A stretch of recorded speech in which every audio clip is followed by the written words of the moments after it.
Hey there, fanboys and fangirls. This is your host, the other Luke, and joining me as always, the other host, Charlotte Colvin. And Lord Skywalker.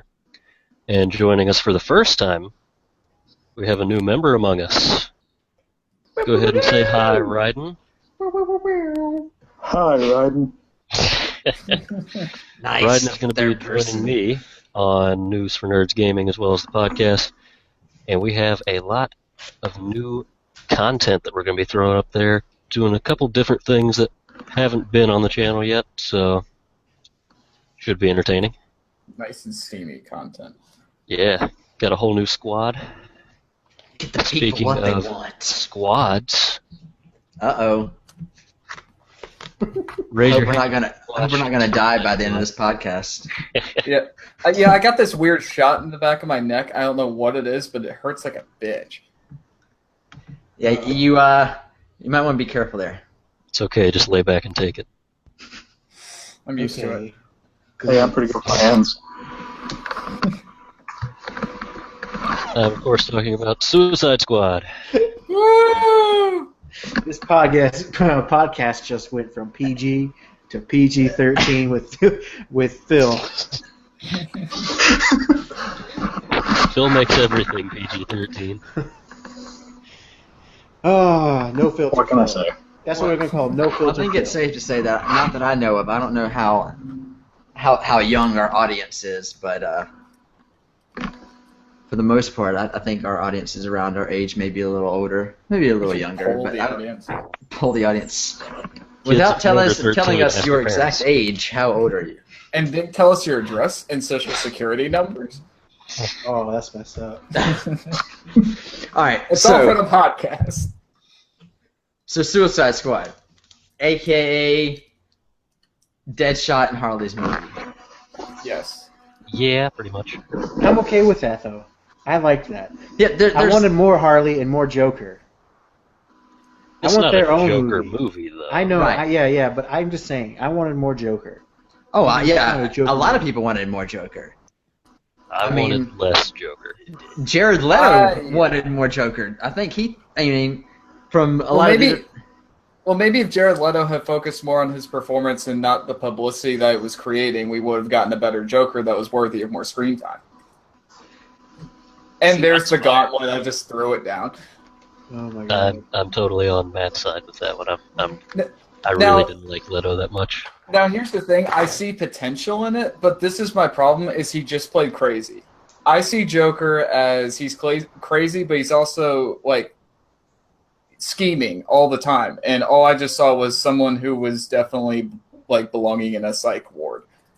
like This Joker legit crazy. scared me. Like he literally just literally at the drop of a dime, he just changes mood and just do something. That's And that I'm not scares being me. unpredictable. Right. Which It's I mean, like- it's different. The thing is with just from the very day one when they released that first photo of shirtless Leto all jokered out, it was like instant criticism from the moment because I mean I don't know if I speak for everyone, but a lot of people are a huge fan of Heath Ledger's Joker, and same with Jack Nicholson. Those two kind of set For me, the bar. he's still the theatrical best.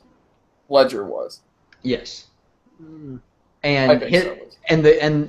the thing is they were, I guess they were so, I don't know if that's the word is scared, but they were afraid of doing anything like that Joker, that they went to a complete extreme of a Joker that we haven't. I mean, isn't there one where we see kind of more of this gangster style Joker, but it didn't really go on for that long. Run. That was pretty much the New 52 Joker. The Joker one thing hasn't they been in the really new could've done- 52. He's been in it very. He's not in it a lot.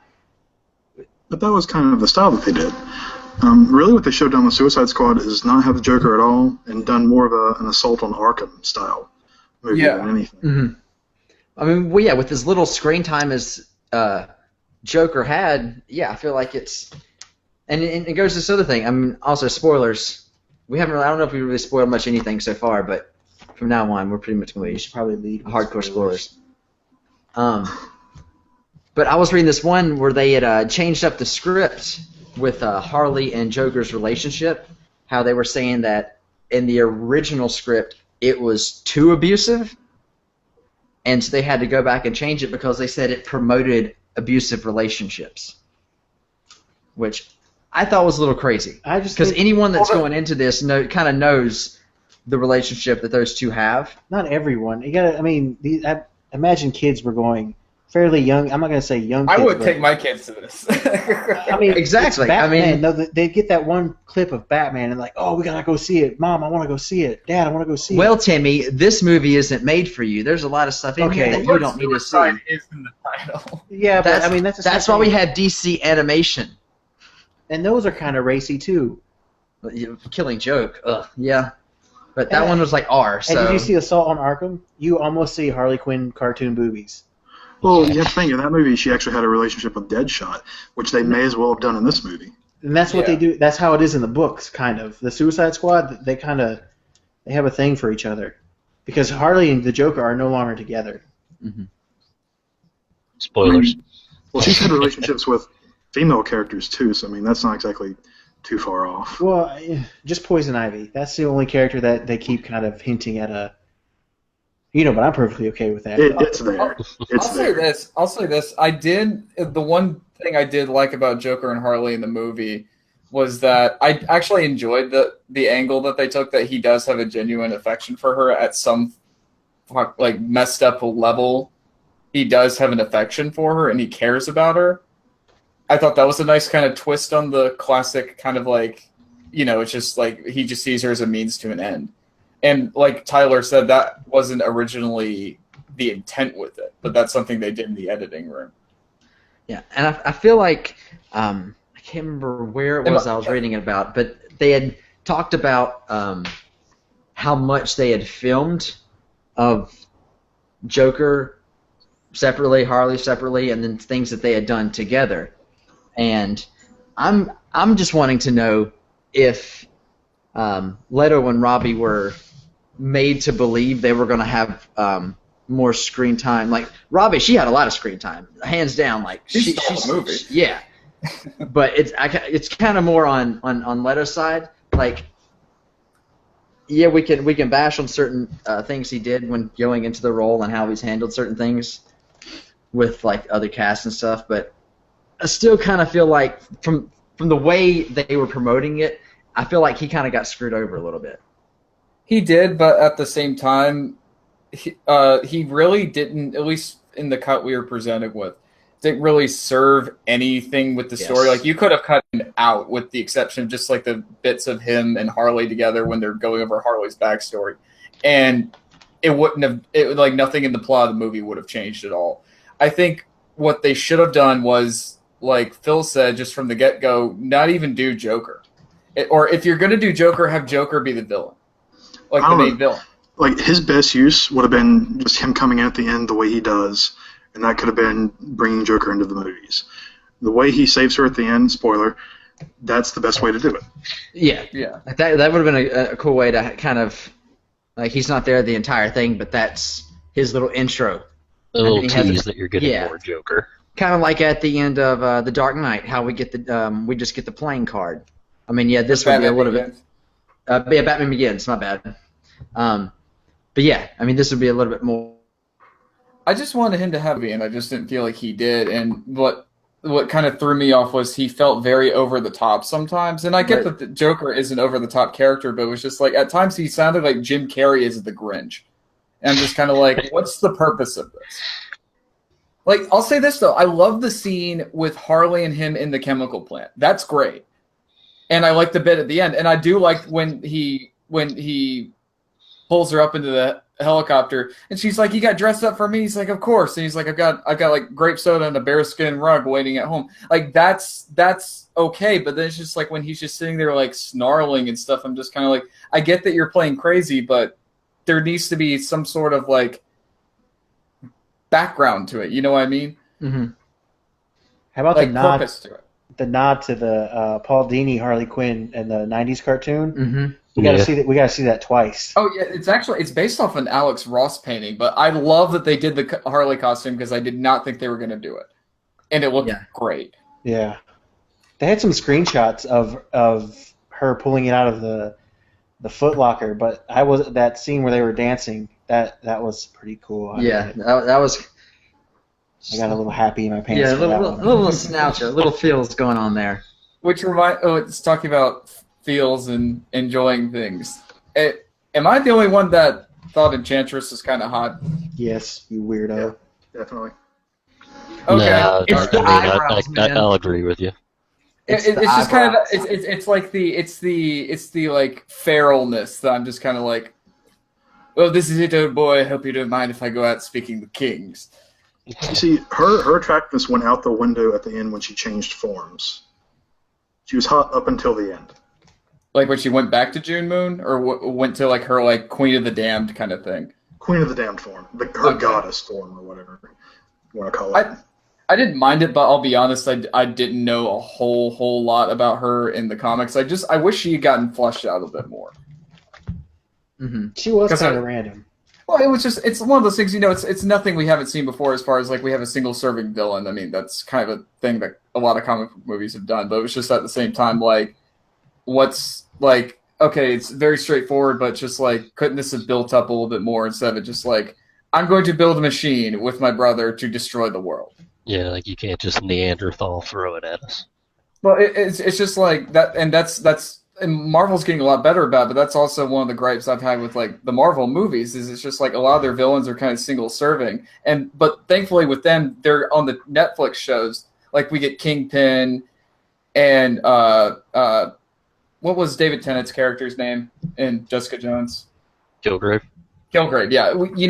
They get a whole like 13 episode arc to really build that character, where in the movies they kind of get just a little. I feel like the only one that's really gotten fleshed out is Loki, but it's just one of those things where I'm like, now that I'm seeing that go across the board, can we try to make an effort to improve that? Well, a lot of Marvel's movies, they're using villains that are very short term, even in the comics. Really? If you look at like Iron Man 1 with Ironmonger, Mhm. he's gone after about maybe 5 chapters, and that's it. They're Okay. using very short term villains to build up a longer, overarching story. Okay, fair enough. Yeah, like we got what's his name, Batroc in Captain America: Winter Soldier. Cannon fodder, basically. Yeah, which I honestly didn't know that's who he was until like just recently. Yeah, Well, I come liked on. Zemo in that movie. I liked Zemo a lot, and they really built up Zemo, and you actually gave a crap about what he was doing. Yeah. And the thing is, it's like I don't necessarily mind the single serving thing. Like with Red Skull, it's like he's a Nazi. Okay, that's all you need to know. But it's just like I do like villains with depth. That's all I'm saying. Like, why is Loki so good? Because he's so complex. He's so multi-layered. And because Tom Hiddleston. Well, Tom Hiddleston's the one who brings him to life, but it's just like they've done more with the character because there's more of a complexity with that. Like I think going back to the Enchantress thing, I think what would have been cool is if they had some sort of other villain, had her working with them. And then at the end of the movie, there's the twist that she finds her brother or whatever, and then she's the villain for the sequel. You know what I mean? It could have worked like that. And that way it kind of would have been like a knife in the back to the rest of the squad. Mhm. I mean, they could have easily done the Joker as a villain. He could have held a city hostage with a nuke until he got Harley back or something. Yeah. Or held Waller hostage if he knew that like Waller was the one behind everything.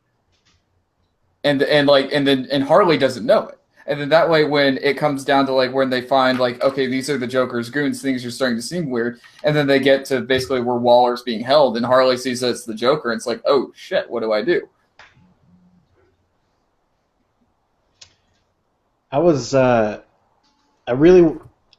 Killer Croc is a cool character, but But what? You cut out there, Sean. What was that? Killer Hello? Croc again. Hello? Can you? Now we can hear you. We can hear you. Oh, okay. Must have dropped there. Yeah. Did you hear anything I said about King Shark? No. No. Oh man. Okay. Killer From the Croc. top. Okay. Back to the top. Okay. I like Killer Croc. I think he's a good character, good villain, or anti-hero, or whatever you want to call this group of people. But I would have liked to see King Shark, right? That's right. Yeah. Well, King Shark's true to the comics, if I recall, but they Yeah. worked it out where basically the Flash TV show gets to keep King Shark, and we got Killer Croc in the movie. That's booty meat. That's why I hate the Flash. Yeah, I'm not big on the TV shows either, but at the same time, the TV shows have gotten kind of like locked out of certain characters before. It's nice to see that they're kind of getting to share some of them now. Yeah. You know, like Deadshot and Deathstroke no longer being on TV shows. And speaking now of, Superman. I'm going to go ahead and say this right now as a kind of segue, because we're kind of, I mean, we got about 15 minutes left or so, you know. But I wanted to make sure that we cover some of these newer things that have come out. Okay, you want to wrap up just our general thoughts of Suicide Squad? Yeah, and let's head over to some of the stuff that we've seen in regards to the new Justice League, Batman, those things. DC Universe.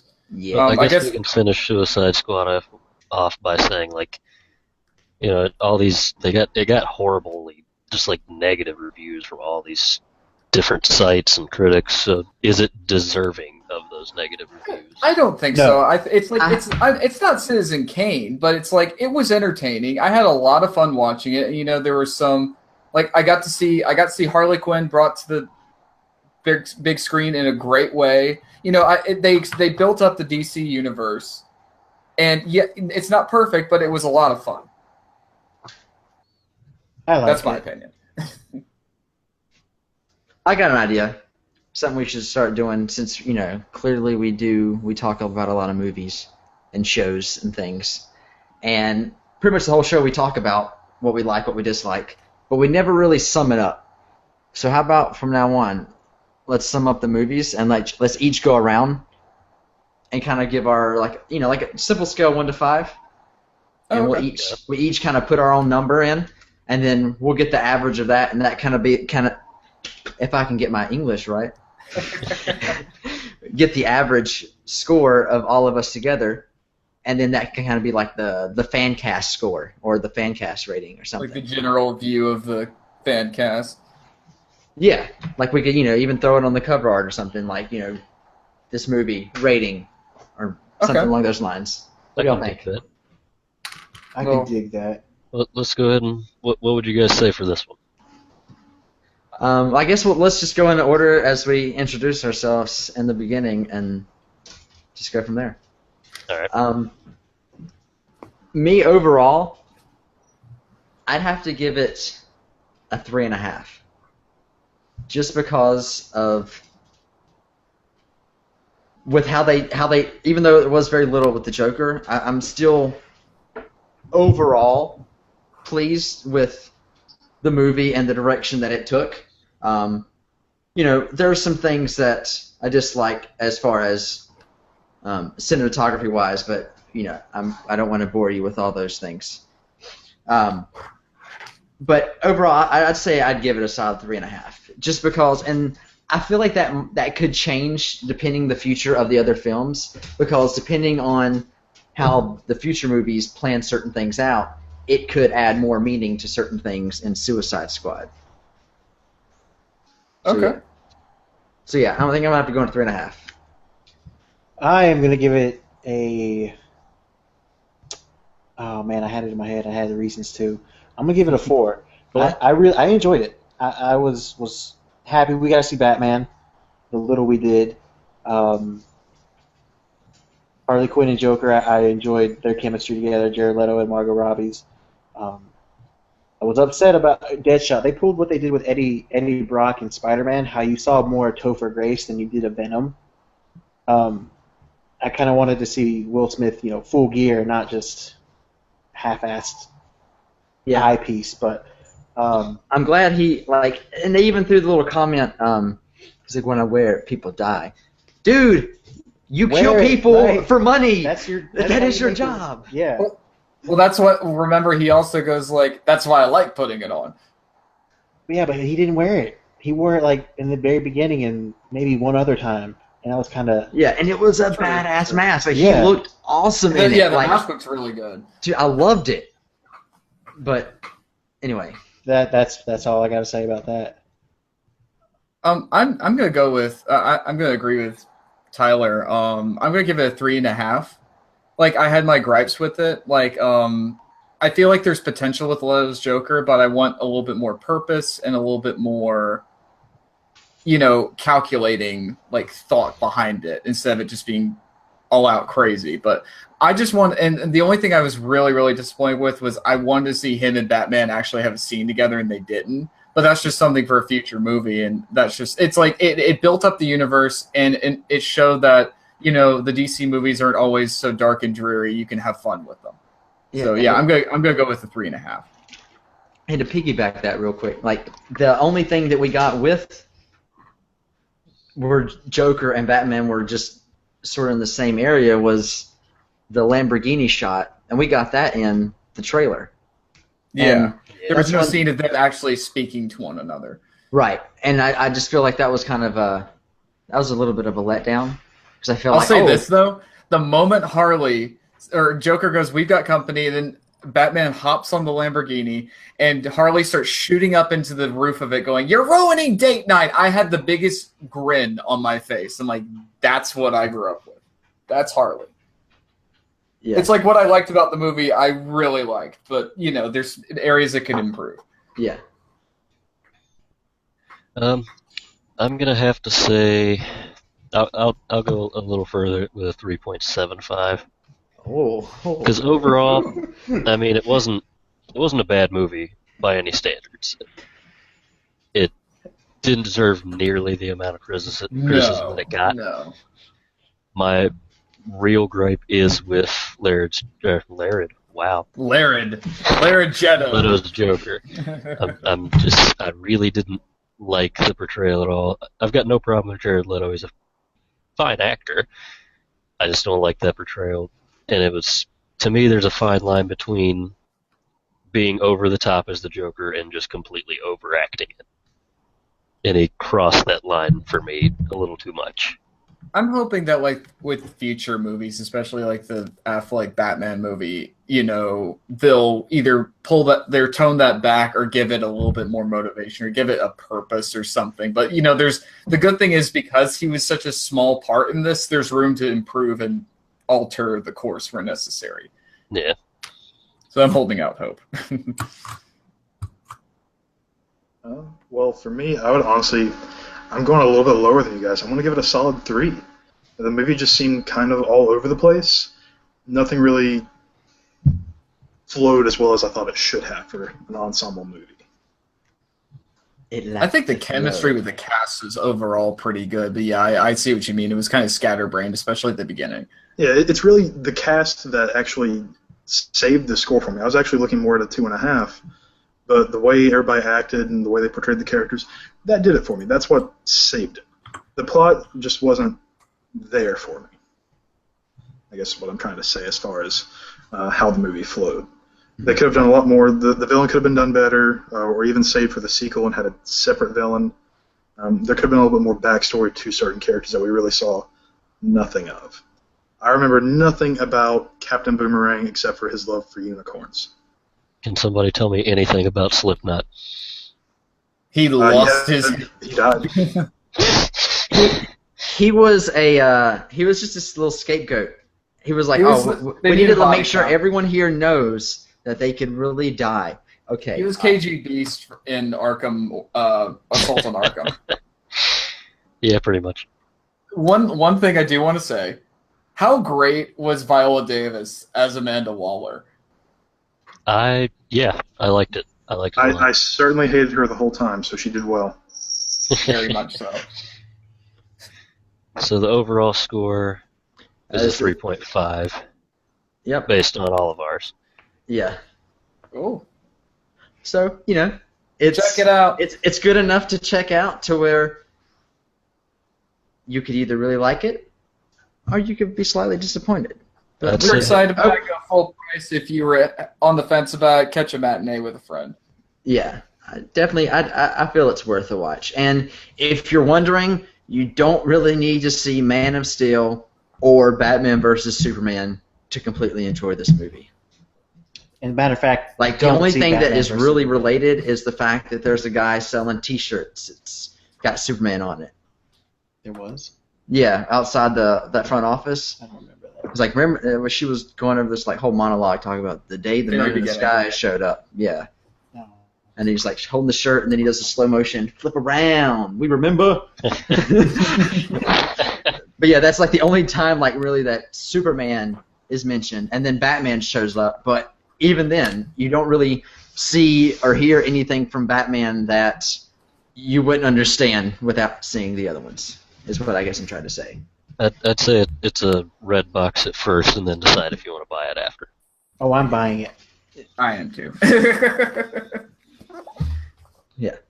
For those who haven't seen it, anyways. Right. I'm just a dork. I gotta own everything. Nice. What's Right, so speaking of? Or go ahead. Yeah, so we got a few minutes left, so I think we should touch base on some of the news that we've got post Suicide Squad's release. And even though it was the online community has been very vocal about how much they don't really like it, but it beat out Man of Steel in global sales. So as far as money-wise, I mean, it's making money back. So from the studio side, it was a success. Yeah. But yeah, they made their money back and some, and frankly, that helps them to keep turning the machine and making more of them. All power to them. And with that being said, we got a Ben Affleck released a little clip online. We've shared it. You can check out the page. You can see that there. But I'm gonna go ahead and say this. I may get it wrong, and I apologize, man. Don't come after me.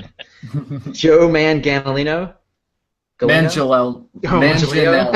Manganiello. Sorry. Flash Thompson, damn it. I told you my English isn't so good. Wait, wasn't this dude was in True Blood, Spider-Man. right? No, he And, wasn't. He was in Spider-Man. He was Flash Thompson in the original Spider-Man. Yeah. Oh, okay. I thought you And- were talking about more recent. In the words of a friend of mine that shall go nameless, he's all style, no subtext. Well said. All style, but no subtext. Yep. So there's just like he looks the part, and he'll make some awesome wallpaper and posters and toys. He'll bring in the But ladies. when he opens his mouth and we try to get a character from him, I'll be honest with you guys, and y'all may hate me for this, but let me look up his name real quick so I don't feel like an idiot. The guy who plays Deathstroke in the Arrow TV show.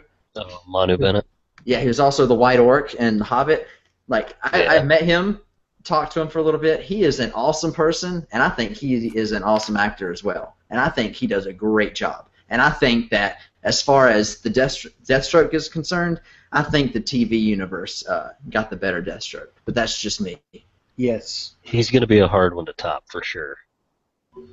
I'll say I don't know. this.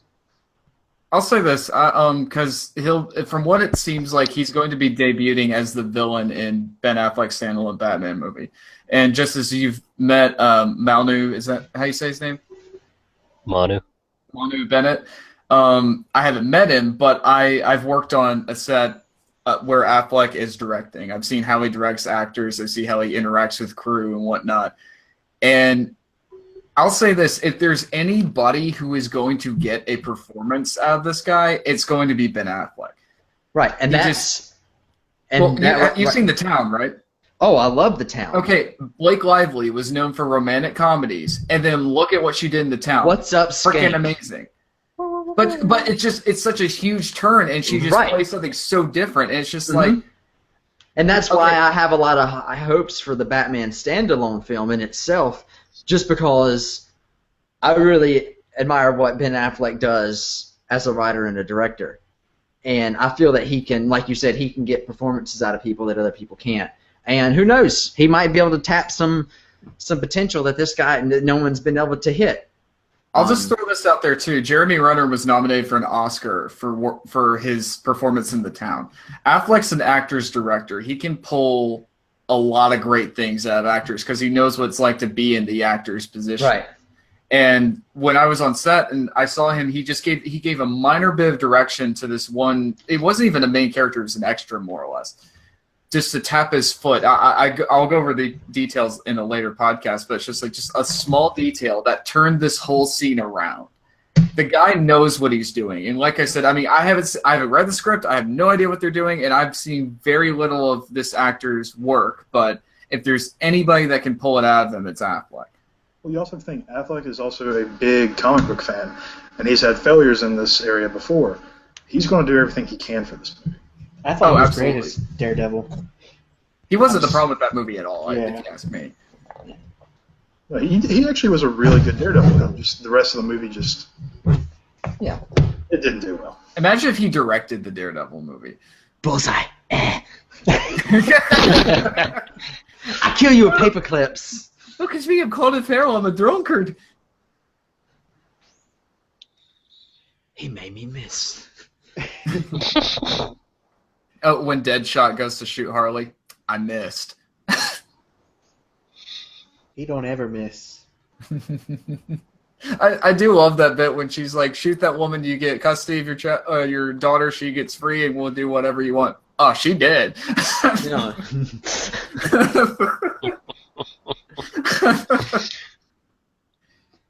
All right. So, any last minute things anyone wants to throw out there as far as Suicide Squad or the future of the DC cinematic universe? I'm looking forward to the JLA or I am. Justice League of South America. I guess. Yes. From what we've seen, I'm Ezra Miller, I'm excited about seeing him. Yeah, as a I'm Flash liking because the suit. I was a huge fan of Injustice. I'm I not kind of like happy that. of the guy who currently is a TV show Flash. Oh, you don't like? He's dead to me. I think he's a wonderful actor. I just think he's a much better Peter Parker than a Barry Allen. Because he kind of plays Peter Parker, from what I gather. Yeah, I can see that. Yep. I can't. I don't like him. It's okay. Fair enough. I'm just excited to see what they do. I mean, it sounds like I don't know, just from that little bit they showed us at Comic-Con, it looks really, really cool, and it looks like they've really figured out what their tone is and where they're going to go with it. Yeah, I hope we get a lot of underwater stuff with Aquaman. I hear you talk to fish. I've heard he has a scene with Mara underwater that Ooh, that's cool. That's awesome. it's like I'll send you guys the article, but I can't remember the specifics except they're actually having to lip sync dialogue underwater because obviously you can't do dialogue when all you get is blah, blah, blah, blah. Yeah. But it's like I heard that they are doing like some weird cool filters on the voices that sound really cool. I'm excited to actually see Aquaman. Yes. Yeah. And not just surveillance footage. Have you guys seen the trailer that the guy made, or someone on YouTube made a trailer where they actually cut a bunch of footage from the Justice League trailer, the Wonder Woman trailer, and bits and pieces from Batman vs. Superman into a trailer for Justice League, but they put it with the TV show's theme song. It's beautiful. I'll send you guys the link. It's beautiful, and there's like right when this one big crescendo hits, it's right when Wonder Woman's climbing up the ladder and from the Wonder Woman trailer, and I just got goosebumps because I'm like, that's what I grew up with. That's the cartoon. Until next time, I'm Do the Loop. I'm the other host. I'm Sherlock Colvin. I'm Lord Skywalker. And I'm riding.